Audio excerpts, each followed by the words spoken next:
Hi there, it's Chris with Willow Ridge Garden Center, and it's June. Perennials are blooming. Some of them have been blooming a long time now, and it's time to trim them back, deadhead them, so they will continue to bloom.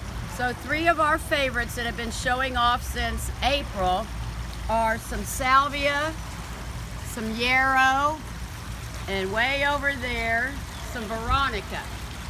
Dave, come back. So, the Salvia has finished its first bunch of blooms. You see, that's done. But waiting underneath are tons of buds that will bloom. So yes, this is a little saggy and we want to trim him back. And we're going to usually trim back to where we see a flower bud, so just that much. But if they're longer, it's okay to cut farther back in. They will flush back out and rebloom again. So it's important, keep them clean, flowers keep coming. Now the yarrow over here, again, he's gotten a little flopsy.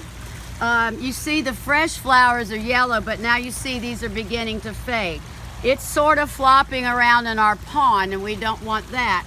So what I'm going to do is come back again a little further on it. Normally you don't have to go so far, but this one's laying down.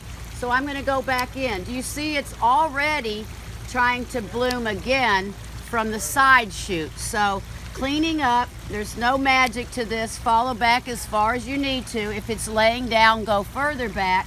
If it's just a little bit, you can go back to the fresh flowers there. So to save time, I'm not going to do the whole thing, but if you look in the center, you'll get a fresh flush of really good growth as well. So cutting back now, new flowers coming. If you want to, you can hang these up to dry and use them in arrangements later. Yarrow's a really nice plant. We're going to look at one other plant too. We have to go over there. Now what we're doing, we're looking at a Veronica. And they're interesting. They bloom from the bottom up. And your salvias sometimes are from the top down, but you can see that I have less color now. It's looking a little tired. So we're going to cut. There's bees on them still, but they won't bother you. Cut back to where you see the new flowers starting. If you don't have any, you can go back a little farther.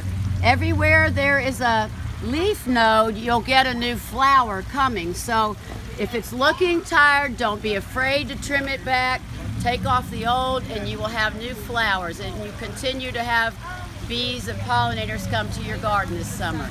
Next week is Pollinator Week, the 22nd through the 28th of June, so please come, get your perennials, and get the butterflies coming. Thanks. Okay, so now we're done cleaning up our yarrow. I had let it go a little bit longer than I wanted to, so you can see there's some short stubs, but don't worry, foliage is going to come back out. It's already started with some new foliage in the middle where we had pruned a little bit earlier. And over to this other side is the May Night Salvia, and again I gave it a hard prune because I wasn't happy with the length of the stems. I want it to come back out at the base and be fat and full again. So don't be afraid, cut them back. You can fertilize again if you want to, but within just a couple weeks, promise they're going to look better again and bloom. Thanks.